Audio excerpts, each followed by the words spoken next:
나무도 고목이 되어 죽습니다. 사람은 영원히 성장하지 못합니다. 세상에 성장만 하는 것은 없습니다. 우리는 사회도 교회도 성장해야 한다는 말만 하고 살았습니다. 그래서 성장을 했는데 성숙이 없습니다.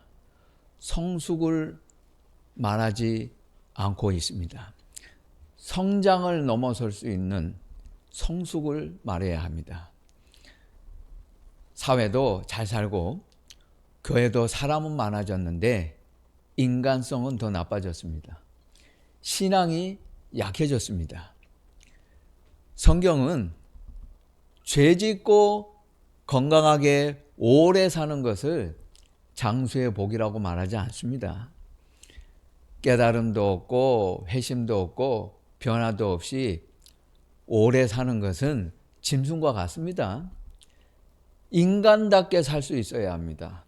삶은 양이 아니고 질입니다. 질이 중요해요. 어떻게 살 것인가? 최근 한국 사람들이 7년 동안 가장 많이 들먹인 나라가 있습니다. 그 나라 입장에서는 우리가 괜찮다는데 한국 사람들 왜 자기들이 남한테 난리야 하고 화를 낼 것 같습니다. 이런 소문이 퍼지고 말들이 많잖아요. 한국도 아르헨티나 골 난다. 아르헨티나는 큰일 났다. 망했다. 국가 부채 위기다. 국가 부도 사태다. 동네 마트에서 물건 하나 사려고 해도 돈 뭉치를 두고 몇 시간씩 줄을 서야 한다. 살아보고 하는 이야기예요? 아니잖아.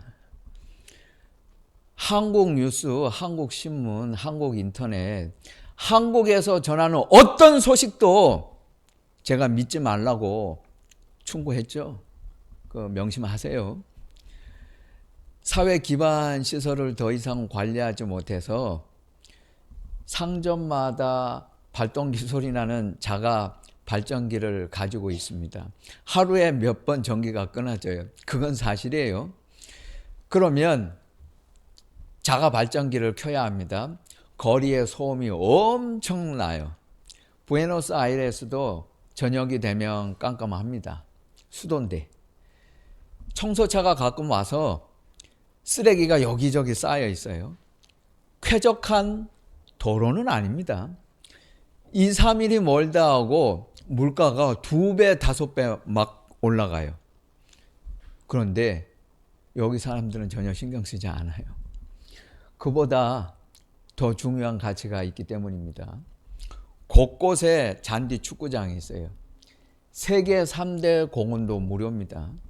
고급 식당도 8,000원이고 보통 한 끼 외식은 1,000원이면 먹을 수 있어요. 우리는 10,000원짜리도 없잖아요. 직장인들이 10,000원 가지고 너 점심 못 먹는다고 말하잖아요.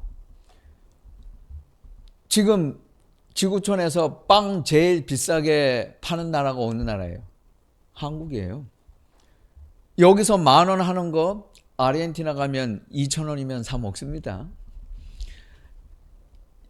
쌀, 야채, 과일, 연어, 쇠고기, 옷값도 한국하고 비교할 수 없을 정도 엄청 싸요.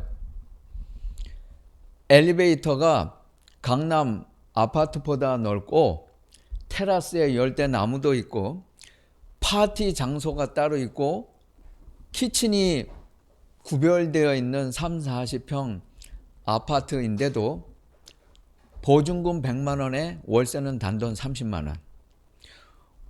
우리는 3평, 4평 원룸 청년들이 사는 그 월세도 40만 원, 50만 원 줘야 되죠. 자, 이쯤 되면 답이 나오잖아요. 어디가 더 살기 좋은지. 아르헨티나는 남미의 섬이에요.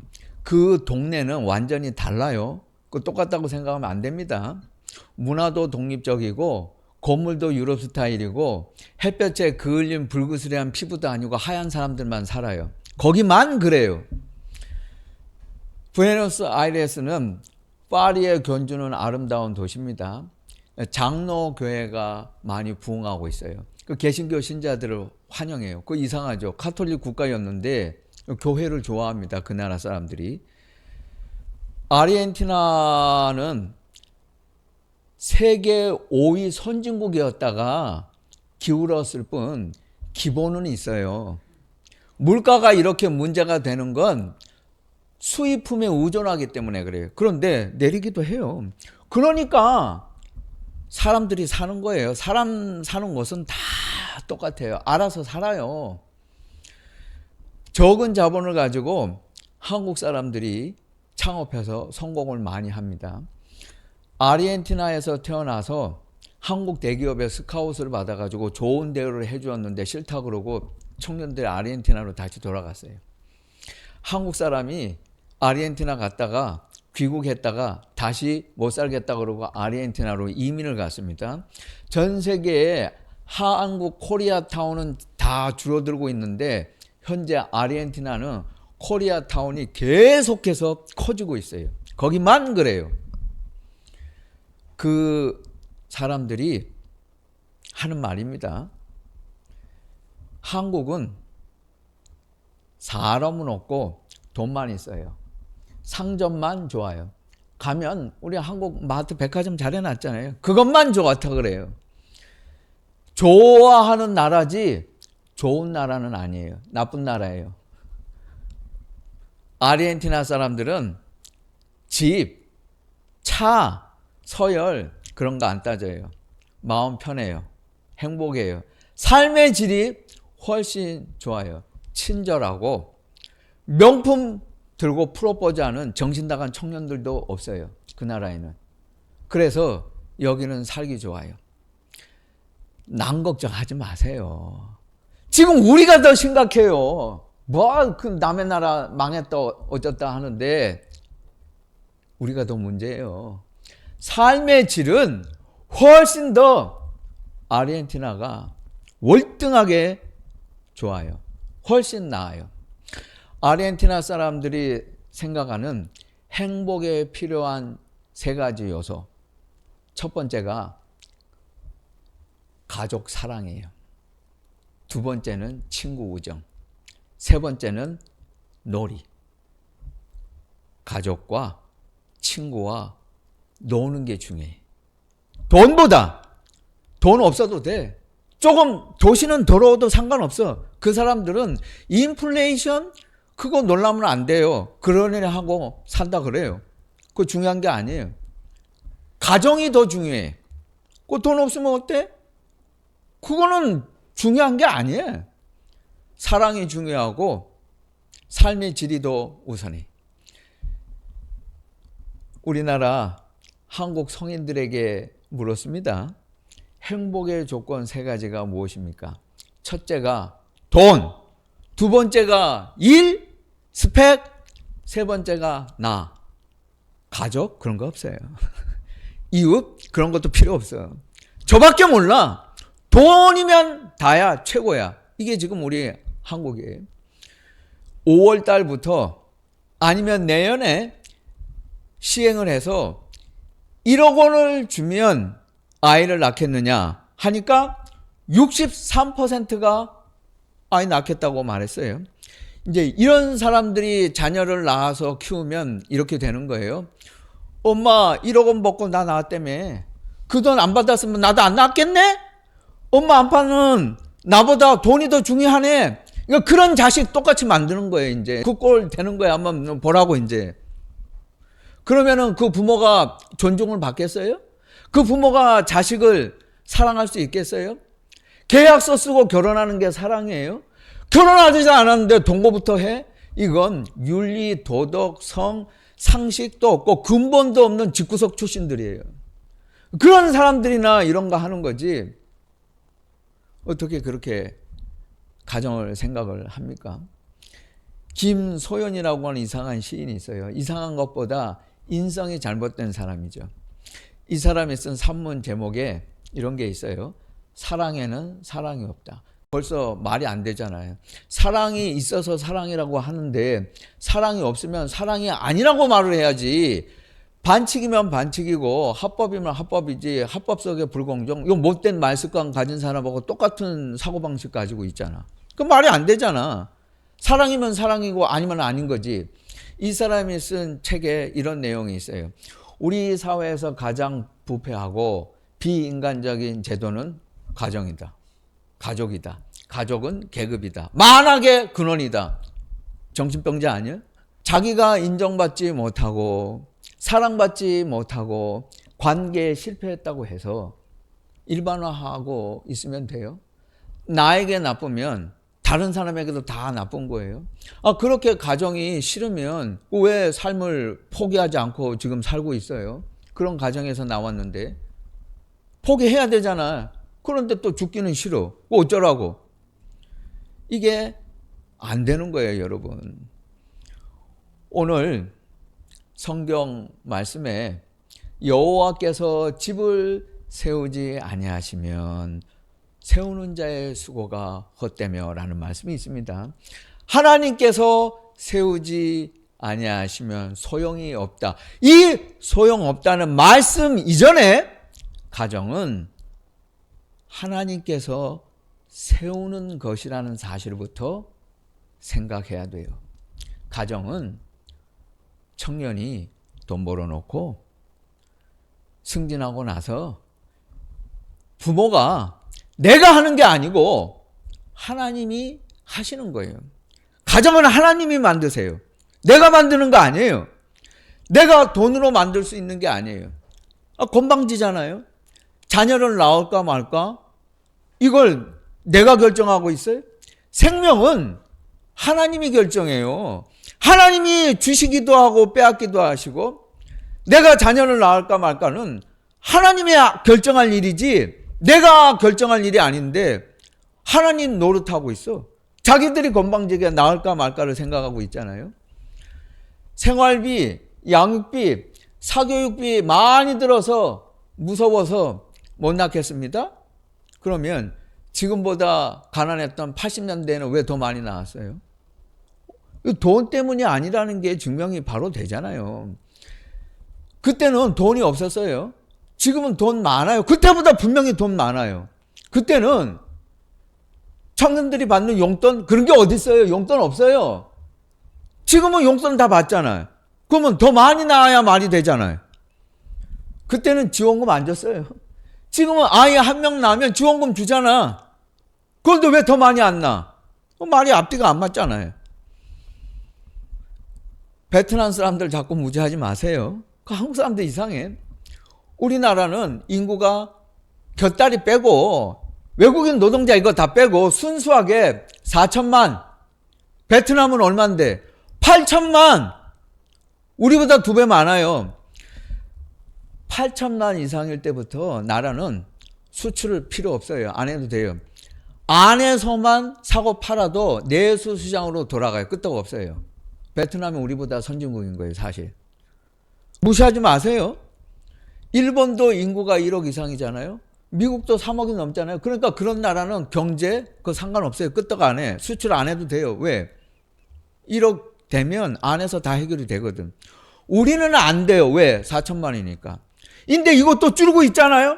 출산율 꼴찌. 애 안 낳아. 교회 다니는 청년들도 정신 못 차려.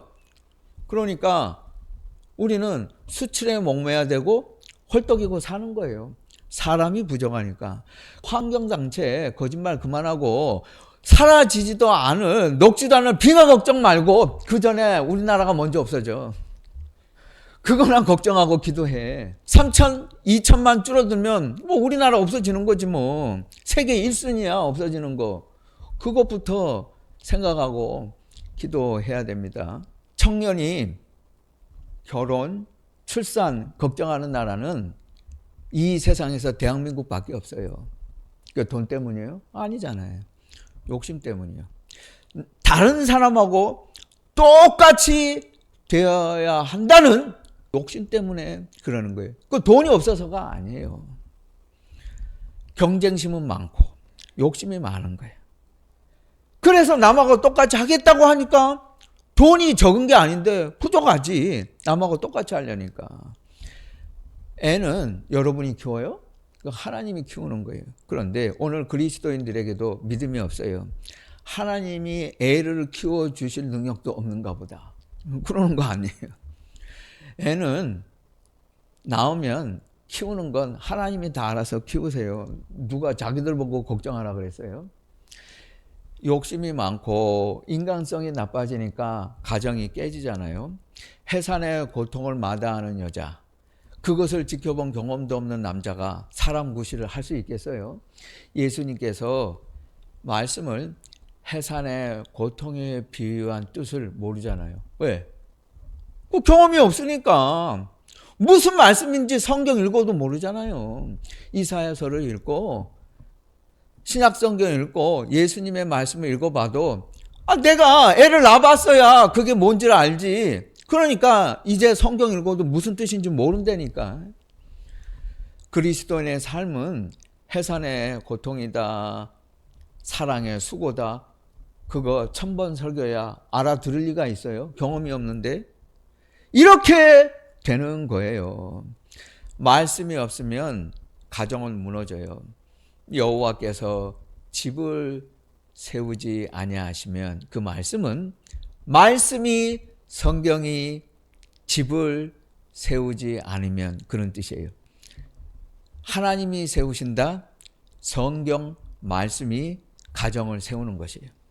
말씀 없는 가정은 악마의 놀이터입니다. 말씀 없는 교육은 마귀 자식을 만듭니다. 말씀 없는 관계는 속임수입니다. 말씀 없는 결혼은 사랑을 배신합니다. 말씀 없는 사랑은 식어집니다. 말씀 없는 가난은 절망입니다. 말씀 없는 부자는 파멸입니다. 말씀 없는 기도는 마술입니다. 말씀 없는 찬양은 공예입니다. 말씀 없는 인생은 허무합니다. 너희가 아침 일찍 일어나고 저녁에 늦게 자고 고생을 하는데 벌어 먹고 사는 것이 헛되도다. 오늘 성경 말씀에 있잖아요. 여호와께서는 사랑하는 자에게 잠을 주시는도다. 여러분, 성경 읽지 않으면 마음에 걸려서 일 안 돼요. 성경 읽지 않으면 일할 수 없어요. 직장, 직업 소용없어요. 성경 읽어야 일에 능률이 올라서 일도 잘하고 성공할 수 있어요. 성경 읽지 않으면 편하게 잠잘 수 없어요. 마음에 걸려서 그날 저녁 편하지 못해요. 성경 읽고 난 자라야 말씀대로 하나님께서 단잠을 잘 수 있게 만들어 주세요. 이게 정상 아니에요. 성경 안 읽고 어떻게 아침에 출근해서 일할 생각을 해? 성경 안 읽고 어떻게 잠잘 생각을 해? 말씀을 읽어야 하고 그 말씀이 가정을 세우는 것입니다.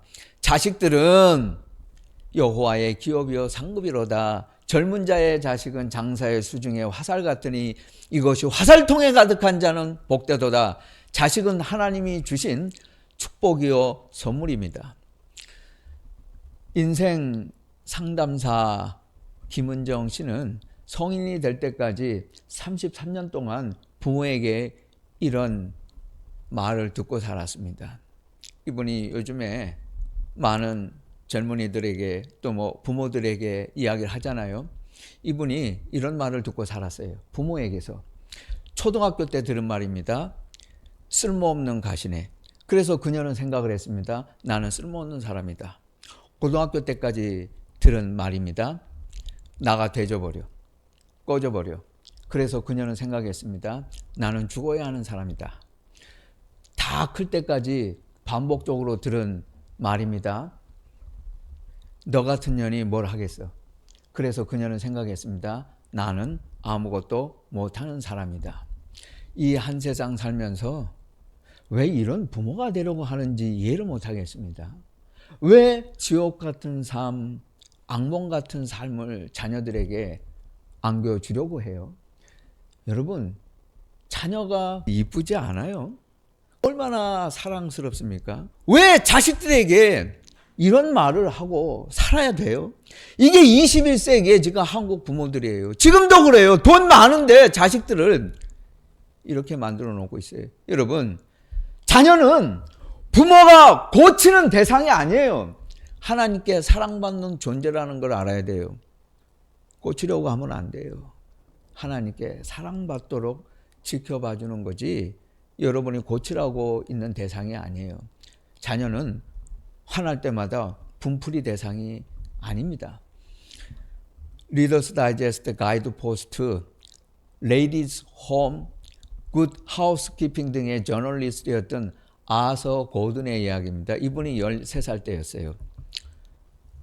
동생이 있어요. 어느 날 아버지가 서커스 구경 가자고 약속을 했어요. 그런데 준비를 다 하고 나가려고 하니까 전화가 왔어요. 회사에서 연락이 왔어요. 급하게 나와야겠습니다. 나오세요. 오늘 큰 계약건이 생겼어요. 아서는 실망을 했습니다. 그때 아버지가 큰 소리로 말했어요. 안 됩니다. 못 갑니다. 오늘은 출근하는 날 아닙니다. 기다리세요. 그러니까 듣고 있던 어머니가 곁에 와서 아버지한테 말했어요. 서커스는 다음 주에도 해요. 이번 기회를 놓치면 회사가 큰일 날 수도 있어요. 잘못될 수도 있고 다시 못할 수도 있어요. 아버지가 말을 했어요. 이번 기회를 놓치면 회사에서 나올 수도 있어요. 서커스는 다음 주에도 해. 나도 알아. 그러나 우리 애들 어린 시절은 2번 다시 돌아오지 않아. 돈보다 내가 회사에 출근하고 쫓겨나는 것보다 더 중요한 것이 우리 어린아이들이야. 여러분, 자녀와 함께하는 시간 20억, 30억을 버는 것보다 그게 중요해요. 생각 바꾸세요. 지금 돈을 더 버는 게 중요한 게 아니에요. 그거 못 벌어도 상관없어요. 큰일 나지 않아요. 지금 자녀들과 시간을 보내지 않으면 2번 다시 그런 시간은 돌아오지 않아요. 그런데 이 멍청한 한국 부모들이 그런 전화 받으면 당장 회사로 뛰어나가잖아. 그렇게 하지 말라고요. 좀 돈 못 벌면 어때요? 자녀하고 즐거운 시간을 함께 하는 것. 하나님께서 그렇게 살라고 우리를 부르셨어요. 하나님께서 세우시는 가정은 이렇게 자녀를 사랑하고 또한 부모를 즐겁게 하는 가정입니다. 잠언 23장 25절을 눈여겨보세요. 내 부모를 즐겁게 하고 너 낳은 어미를 기쁘게 하라. 하나님께서 우리에게 주신 사명은 부모를 즐겁게 하라는 것입니다. 그렇게 할 때 부모는 나의 축복이 되고 우리는 부모의 축복이 될 수 있습니다. 언짢아도 남에게는 억지 웃음을 지으면서 부모에게는 없는 것도 만들고 조금 마음 상했다고 몇 배로 부풀려서 화를 냅니다. 친구들에게는 기분 내고 얇은 지갑을 감추면서 부모에게는 인색이에요. 자기 자식이라면 기념일이라면 열일 제치고 나가면서도 부모 생일이라 그러면 예약하고 자기들끼리 여행 떠나버립니다. 못된 자식들 많이 있어요. 유대인의 잠언입니다. 하나님께서 모든 곳에 계실 수 없어서 어머니를 만드셨다. 어머니는 그와 같은 존재입니다. 우리 인간은 혼자서 아무것도 하지 못해요. 그래서 하나님께서 사랑하라. 그리고 결혼 또 자녀라고 하는 것을 선물로 주셨습니다. 우리 그리스도인에게 사랑과 결혼과 자녀는 순리대로 사는 모습이요. 하나님이 정해주신 질서입니다. 기본이에요. 기본을 무시하고 인간이 인간답게 살 수 없어요. 이것은 가장 기초적인 상식이고 신앙입니다. 이것을 알아야 돼요. 여러분, 성경을 읽어보고 자세히 보세요.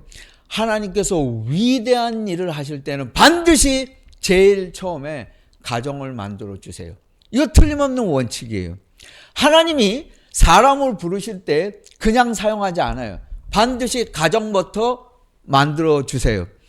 아브라함과 사라에게 자녀가 없었습니다. 야곱과 라헬에게 자녀가 없었습니다. 한나와 엘가나에게 자녀가 없었습니다. 엘리사벳과 사가랴에게 자녀가 없었습니다. 그러나 하나님께서 이삭, 요셉, 사무엘, 세례 요한을 주셨어요. 그 다음에 그들이 위대한 사역을 감당할 수 있었습니다. 예수님께서는 아버지 요셉과 어머니 마리아의 사랑을 받으셨습니다. 예수님의 형제들이 있었습니다.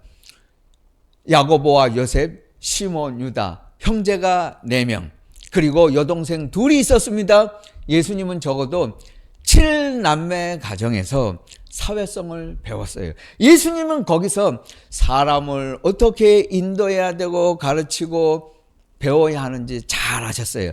인간관계를 배우셨고 지혜를 배웠습니다. 예수님은 가정에서 배우셨어요. 예수님은 랍비의 학교를 다니신 적도 없고 회당에서 얼마나 예수님이 배우셨다는지 성경은 자세히 그것을 말하고 있지 않고 우리는 알지 못해. 그러나 한 가지는 분명해요.